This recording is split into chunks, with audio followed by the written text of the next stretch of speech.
Et si l'absence de liquide au moment du plaisir n'était pas une défaillance, mais un message précis que votre corps essaie de vous envoyer? Beaucoup d'hommes après 60 ans vivent un climax à sec et n'osent pas en parler.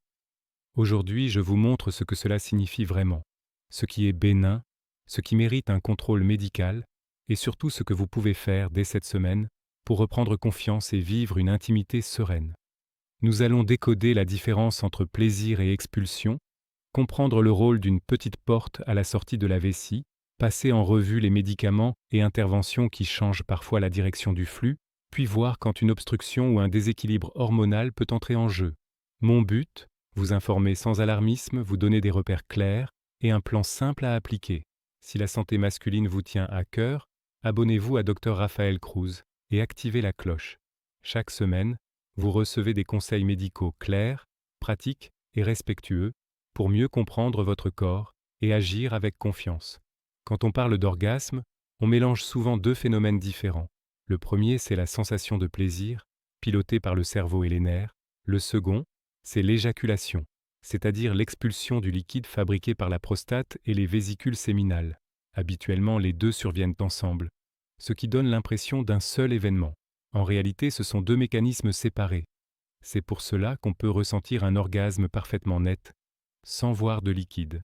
Imaginez un carrefour à sens unique. Au moment du plaisir, un petit clapet à la sortie de la vessie, le col vésical, est censé se fermer pour diriger le flux vers l'extérieur. En même temps, des muscles du plancher pelvien se contractent par impulsion, comme de petites vagues, et les glandes libèrent leur contenu. Cette synchronisation est fine. Nerfs, muscles et glandes doivent se répondre aux millisecondes près. Avec l'âge, certains traitements ou après une chirurgie, ce carrefour peut changer de comportement. Si le clapet ferme moins bien, le liquide peut remonter vers la vessie au lieu de sortir, alors que la sensation de plaisir, elle, reste intacte. Ce point est essentiel. L'intensité ressentie dépend surtout du circuit nerveux, pas de la quantité visible. Comprendre cette différence apaise beaucoup d'inquiétudes et permet d'analyser la suite avec calme. Est-ce la direction du flux qui a changé, un bouchon sur le trajet ou un simple effet de médicament? Nous allons le démêler étape par étape. Avez-vous des jours, à jour septa, remarqué une urine plus trouble juste après l'intimité, alors même que presque aucun liquide n'est sorti? C'est l'indice typique d'un phénomène très courant après 60 ans, la rétroéjaculation. En temps normal, un petit muscle circulaire à la sortie de la vessie, le col vésical, se referme au moment clé pour orienter le flux vers l'avant. Quand ce clapet se ferme moins bien, le trajet le plus facile devient l'arrière. Le plaisir, lui, reste intact, puisque c'est un signal nerveux. Mais le liquide prend le chemin de la vessie, d'où l'impression d'orgasme à sec. Pourquoi ce clapet se relâche-t-il? 3 grandes familles de causes reviennent dans mon cabinet. La première, ce sont les interventions sur la prostate ou la vessie, comme certains gestes pour traiter l'hypertrophie bénigne. Elles peuvent modifier le tonus ou la coordination de cette zone. La deuxième, ce sont les médicaments.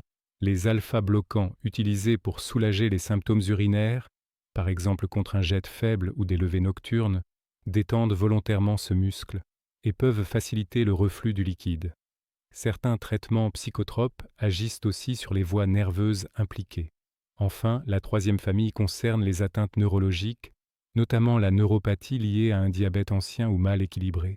Les nerfs qui synchronisent clapet et contraction ne transmettent plus aussi nettement. Comment s'en assurer sans examen lourd? Un test simple consiste à analyser un échantillon d'urine juste après l'orgasme.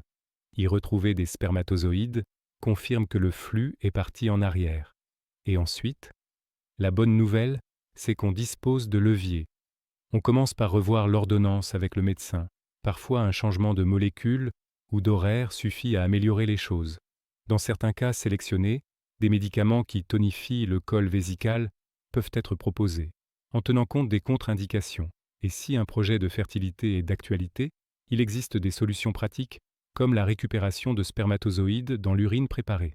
Le message essentiel, c'est que la rétroéjaculation est souvent bénigne pour le plaisir et souvent améliorable. Mais elle n'explique pas tout. Chez d'autres patients, c'est la route elle-même qui se bouche. Parfois, le problème n'est pas un flux qui repart vers la vessie, mais un passage qui se rétrécit. Imaginez une avenue qui se transforme peu à peu en ruelle. Le trafic veut avancer, mais manque d'espace. Dans le système reproducteur, Cette ruelle correspond aux canaux éjaculateurs et aux vésicules séminales, ces petites réserves situées derrière la vessie qui fournissent l'essentiel du volume. Lorsque le calibre se réduit, le volume visible diminue, la texture peut devenir plus épaisse et une gêne sourde peut apparaître au moment du plaisir. L'orgasme, lui, reste présent, signe que le circuit nerveux fonctionne. D'où vient ce rétrécissement? Après un épisode ancien d'inflammation ou d'infection, des micro-cicatrices peuvent persister et rigidifier la paroi, comme si la gaine perdait son élasticité. Il arrive aussi que de minuscules calculs se forment dans les vésicules séminales et se coincent à la sortie, bloquant la progression du liquide. Plus rarement, un petit kyste appuie sur le canal, à la manière d'un doigt qui pince un tuyau. Dans toutes ces situations, la production peut rester correcte, mais la sortie se fait mal, d'où la sensation de pression sans débit. Pour y voir clair, on avance avec méthode, sans dramatiser. L'entretien clinique précise l'évolution, baisse progressive du volume, changement d'aspect, gêne pelvienne, antécédent d'infection. L'examen d'imagerie de référence est souvent l'échographie endorectale, qui permet de visualiser les vésicules séminales et le trajet des canaux, à la recherche d'une dilatation en amont, d'un calcul, d'un kyste ou d'une asymétrie évocatrice d'un obstacle. Selon le contexte, d'autres évaluations ciblées peuvent compléter, mais l'objectif reste de confirmer l'endroit et la nature du frein. Les solutions se veulent proportionnées. Si une inflammation persiste, un traitement médical adapté peut suffire à rétablir un meilleur drainage. En cas de calcul ou de kyste accessible, des gestes mini-invasifs, réalisés par des équipes entraînées, peuvent libérer le passage et restaurer le flux. Lorsqu'un projet de fertilité est en jeu, ces interventions peuvent améliorer les chances naturelles.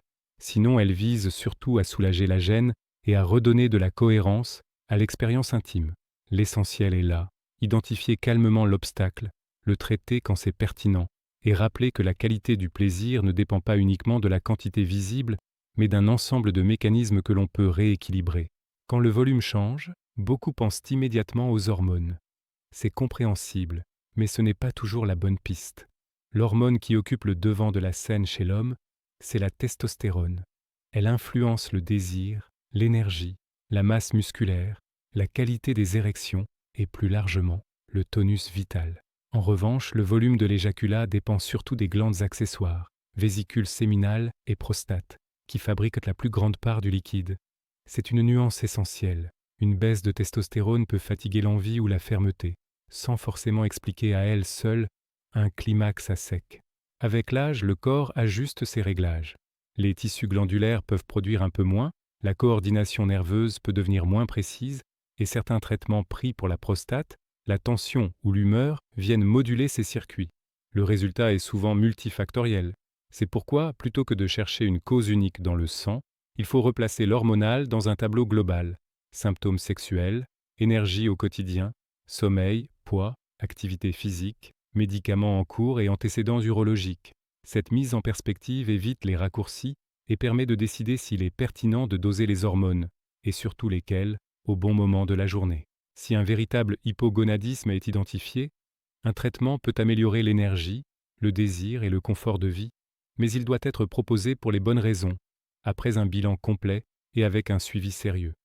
L'objectif n'est pas de booster un chiffre, mais de restaurer un équilibre. Pour le volume de l'éjaculat, l'impact est variable et souvent secondaire par rapport au rôle des vésicules séminales et de la prostate. Autrement dit, traiter une carence authentique peut aider la motivation et la qualité des rapports, sans garantir un changement spectaculaire de la quantité visible. Un détail pratique compte aussi, l'abstinence. Plus l'intervalle entre deux rapports est long, plus le volume peut augmenter jusqu'à un certain point. À l'inverse, des rapports rapprochés entraînent logiquement des volumes moindres sans que ce soit pathologique. Avant de s'alarmer, il est donc utile de tenir compte du rythme, du moment de la journée, de l'hydratation et du stress. Le bon réflexe n'est pas de promettre une solution hormonale à tout, mais d'évaluer honnêtement ce que l'on ressent et ce que l'on vise. Lorsque l'hormonal est concerné, on le traite avec mesure. Lorsque la mécanique prédomine, on ajuste la route. Cette lucidité évite les fausses promesses et conduit le plus souvent à des améliorations tangibles et durables. Il est normal de s'inquiéter quand l'éjaculat diminue ou disparaît. La première question à se poser est simple. S'agit-il d'un changement progressif, cohérent avec ce que nous avons des jours? Un à jour septa décrit ou d'une rupture nette dans vos habitudes? Un basculement soudain, sans contexte évident? mérite toujours d'être prise au sérieux. Si un climax à sec apparaît du jour au lendemain et s'accompagne de douleurs pelviennes, de brûlures urinaires intenses, de fièvre, de sang dans l'urine ou dans le peu de liquide visible, ou d'une perte de sensibilité dans la région génitale, il faut consulter rapidement. Ces signes traduisent qu'il se passe autre chose que la simple variation liée à l'âge, aux médicaments ou à une obstruction bénigne. Il y a aussi les situations où le contexte oriente d'emblée. Après une chirurgie récente de la prostate ou de la vessie, la rétroéjaculation est fréquente et attendue. Elle ne constitue pas une urgence en soi, mais doit être expliquée pour éviter l'angoisse. À l'inverse, si une gêne pelvienne s'installe, si la texture du peu d'éjaculat devient franchement anormale, ou si des troubles urinaires nouveaux apparaissent, jette très affaiblie, impériosité, douleur, il est raisonnable de vérifier qu'un obstacle ne s'est pas formé. Parfois, un simple examen clinique et une imagerie ciblée suffisent à écarter l'hypothèse d'un calcul, d'un kyste ou d'un rétrécissement. La part rassurante est importante. Dans la grande majorité des cas, l'absence de liquide ne signifie ni perte de virilité, ni atteinte définitive du plaisir. Le circuit nerveux de l'orgasme reste intact, et la satisfaction peut être préservée avec de l'information, quelques ajustements et, lorsque c'est pertinent, une correction de la cause. Se rappeler que la sensation et l'expulsion sont deux phénomènes distincts permet d'éviter la spirale d'inquiétude et l'évitement des rapports, qui entretiennent la frustration plus sûrement que le phénomène lui-même. Enfin, gardez en tête que le corps donne des indices utiles, mais parfois trompeurs. L'urine légèrement trouble, après l'intimité, évoque habituellement une rétroéjaculation, et non une infection, à condition qu'il n'y ait ni douleur ni fièvre. À l'inverse, une douleur significative, une fièvre ou un saignement sont des messages clairs à ne pas ignorer. L'objectif n'est jamais d'alarmer, mais de trier ce qui peut attendre d'un simple rendez-vous, et ce qui justifie d'être vu plus vite. Pour retrouver des repères rapidement, je vous propose une approche très pragmatique. Commencez par faire le point sur vos traitements actuels. Notez le nom des médicaments, l'horaire de prise et la dose, en particulier s'il s'agit d'alpha-bloquants pour la prostate ou de traitements agissant sur l'humeur et le sommeil. Cette photographie fidèle est la base d'une discussion utile avec votre médecin. Souvent, un ajustement de molécules, une modification d'horaire ou un changement de dose suffisent à améliorer la fermeture du clapet vésical sans sacrifier le confort urinaire. Si vous vivez avec un diabète, mettez l'accent sur l'équilibre glycémique. Un nerf bien nourri transmet mieux, c'est vrai pour la sensibilité, l'érection et la coordination fine au moment de l'orgasme. Reprenez les fondamentaux pendant 7 jours. Alimentation régulière, contrôle glycémique plus attentif, hydratation correcte, sommeil à heure fixe. Même de petites améliorations se traduisent par un meilleur tonus général et parfois par une sensation plus cohérente au moment du plaisir. Lorsque l'impression de flux qui recule est forte, urine plus trouble juste après l'acte, absence de liquide visible, demandez un test d'urine immédiatement après l'orgasme. Mettre un nom sur le phénomène apaise et évite les explorations inutiles. A l'inverse, si vous observez une baisse de volume progressive avec texture épaissie, une gêne sourde à l'orgasme ou une impression de pression, parlez d'un examen d'imagerie ciblé pour vérifier l'état des vésicules séminales et des canaux. L'objectif n'est pas d'empiler les examens, mais d'identifier l'endroit précis où la route se serre. N'oubliez pas les leviers quotidiens. Le corps répond bien à la régularité. Une activité physique modérée mais constante relance la circulation, assouplit le plancher pelvien et améliore le sommeil. Un rythme sexuel adapté, ni trop espacé, ni trop rapproché, clarifie aussi la perception du volume. L'hydratation, la gestion du stress et une heure de coucher stable renforcent la qualité de l'expérience, même lorsque la quantité visible varie. Enfin, pensez à la finalité. Préserver le plaisir, la connexion et la sérénité. Le plan d'action n'est pas de courir après des millilitres, mais d'aligner les paramètres qui comptent pour vous. Dans la prochaine partie, nous parlerons précisément de la dimension relationnelle et de l'état d'esprit qui aident à sortir du cercle de l'anticipation anxieuse et à retrouver une intimité confiante. Quand l'éjaculat change, l'esprit a tendance à monter un scénario avant même que le corps n'ait commencé. L'anticipation se transforme en examen permanent. Vais-je y arriver? Y aura-t-il du liquide? Que va penser ma partenaire? Ce film mental détourne l'attention des sensations réelles et crispe le corps. La première étape consiste à remettre de la curiosité là où s'est installée la peur. Avant l'intimité, accordez-vous une courte pause pour respirer plus lentement. Inspirez sur 4 temps, expirez sur 6, plusieurs cycles. Ce simple réglage du souffle envoie un message au système nerveux. Rien ne presse. On peut explorer au lieu de prouver. Pendant le rapport, revenez régulièrement à 2 repères concrets, la chaleur au niveau du bassin et la pression du contact. Les sensations sont comme une fréquence radio. On l'entend mieux quand on diminue le bruit de fond des pensées évaluatives. S'il survient une montée d'inquiétude, nommez-la en silence, puis ramenez l'attention au corps.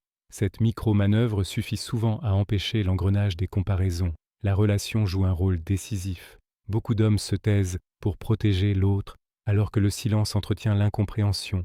Une phrase simple ouvre un espace apaisant. Il m'arrive d'avoir un plaisir sans beaucoup de liquide. C'est fréquent et gérable. L'essentiel pour moi est la connexion avec toi. La plupart des partenaires cherchent à comprendre, pas à juger. Quand la pression baisse, la réponse du corps s'améliore presque mécaniquement, parce qu'on cesse de l'obliger à faire un résultat. Réintroduire du jeu aide aussi à décentrer l'attention de la preuve par le volume. Varier les rythmes, alterner moments de proximité lente et phases plus toniques, intercaler des pauses de respiration ou de tendresse. L'objectif n'est pas d'obtenir un indicateur visuel, mais de retrouver une continuité de plaisir, avec ou sans liquide visible. Cette logique vaut également après l'acte. Au lieu d'inspecter, accueillez ce qui s'est passé, remerciez votre partenaire pour le moment partagé, puis laissez la session vivre sa propre fin. La répétition de ces gestes simples redonne une mémoire corporelle saine et désamorce l'urgence de réparer. En cultivant cet état d'esprit, vous remettez le plaisir au centre et le symptôme à sa juste place. Une information à prendre en compte, non un verdict. Arrivé au terme de ce parcours, vous disposez désormais d'une carte lisible. D'un côté, la sensation de plaisir, phénomène nerveux qui peut rester intact. De l'autre, l'éjaculation visible, résultat d'une mécanique fine impliquant clapet vésical, muscles et glandes. Lorsqu'il y a un décalage entre les deux, le plus souvent, il ne s'agit pas d'une perte de vitalité, mais d'un changement de trajectoire ou d'un passage qui se resserre. La rétroéjaculation explique nombre de situations, surtout après certaines chirurgies ou sous des traitements qui relâchent le col de la vessie. Les obstructions des canaux ou des vésicules séminales racontent une autre histoire, progressive, faite de goulots d'étranglement et de volume qui diminue. L'axe hormonal, enfin, intervient davantage sur l'envie, l'énergie et la qualité des érections que sur la quantité de liquide, même s'il mérite une évaluation posée quand les symptômes le suggèrent. Votre boussole maintenant, c'est la nuance. Les signes d'alerte existent, douleur, fièvre, sang, rupture brutale, et invitent à consulter sans tarder. En dehors de ces situations, l'enjeu est d'agir avec méthode plutôt que de s'inquiéter. Une photographie fidèle de vos traitements, un dialogue ouvert sur un éventuel diabète et son équilibre, un test d'urine immédiatement après l'orgasme si l'on suspecte un flux à rebours, ou une imagerie ciblée si l'on pense à un obstacle. Voilà des pas simples, rationnels, qui redonnent de la prise. Ce soir, je vous propose un seul geste concret. Dressez votre fiche personnelle, médicaments, doses et horaires, antécédents urologiques, présence d'un diabète, fréquence récente des rapports, et posez une question claire que vous porterez à votre médecin. Ce document, vous l'apporterez lors de votre prochain rendez-vous. Vous passerez de la spéculation à l'action, et cette bascule, à elle seule, fait baisser la pression et améliore souvent l'expérience. Souvenez-vous que le plaisir n'est pas un examen à réussir, c'est une rencontre à vivre. L'objectif n'est pas de gagner des millilitres, mais d'aligner les paramètres qui comptent pour vous. Santé métabolique, mécanique bien réglée, information juste et une relation apaisée. Avec ces repères, on avance, pas à pas, vers plus de cohérence et de confiance. Si cette vidéo vous a aidé, abonnez-vous à Dr Raphaël Cruz, activez la cloche et laissez un commentaire avec la question que vous voulez que jour 1 à jour 7 aborde ensuite. Partagez-la à un ami, un frère ou un père. Une information juste peut changer une expérience entière. Prenez soin de vous.